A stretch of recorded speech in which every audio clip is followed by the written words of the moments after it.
करायचं आहे, दिलेल्या मापाचा कोन काढायचा आहे. किती 120 अंशाचा कोन काढायचा आहे. 120 अंशाचा कोन ABC काढायचा आहे. कोणता कोन काढायचा आहे? ABC काढायचा आहे. कोन मापकाच्या सहाय्याने काय करायचं आहे? इथे केंद्रबिंदू आहे आणि ही जी रेषा आहे तिला व्यास म्हणतात. अर्धवर्तुळाचा व्यास आहे तिला संदर्भ रेषा म्हणतात. मग सर्वात अगोदर काय करायचं आहे? BC काढून घ्यायचं. काय करायचं? BC काढलं इथं B आणि इथं C. मग या कोन मापकाचा केंद्र जे आहे ते या B वर ठेवायचं आणि संदर्भ रेषा या BC बाजूवर ठेवायची. आता आपल्याला BC बाजू ज्या दिशेला आहे त्या दिशेकडून 0 पासून अंश मोजायचे. आपल्याला किती अंशाचा काढायचं? 120 अंशाचा काढायचं. मग 0, 10, 20, 30, 40, 50, 60, 70, 80, 90, 100, 110, 120. 120 ची लाईन कोणती आहे? ही आहे मोठी. मग इथे डॉट करून घ्या. डॉट केल्यानंतर ही लाईन आपण पट्टीच्या सहाय्यानं जोडून घ्यायचं. समजलं कसं काढायचं? आणि इथे असं इथे नाव द्या ABC. याचं माप आहे 120 अंश. समजलं? आता 90 अंशाचा कोन कसं काढायचा? 90 अंशाचा कोन PQR काढू.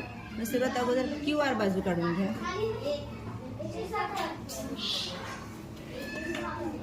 QR बाजू काढून घेतली.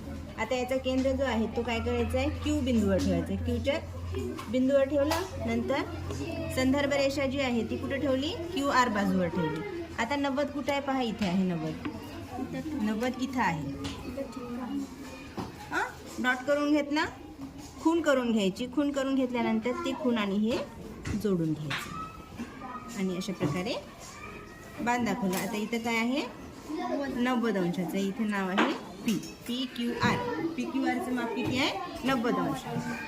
आता 60 अंशाचा कोन काढायचा आहे आपल्याला. 60 अंशाचा कोन काढण्यासाठी सुद्धा आपण काय करणार? पाया काढून घेतला. हां, कोणताही एक काढा. N काढू आपण.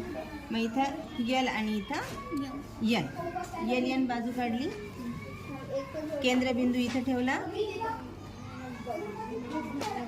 आणि ही संदर्भ रेषा कशावर ठेवली आपण? LN बाजूवर ठेवली. आता 60 वर ठेवायचं. कुठं आहे 60? इथं आहे. इथं म्हणजे इथं डॉट करायचं. इथं नाही करायचं. इथं डॉट करायचं आणि हे जोडून घ्यायचं. समजलं? काढता येईल आता तुम्हाला असं? मोठी कितीही मोठी काढली तरी काहीच फरक पडत नाही.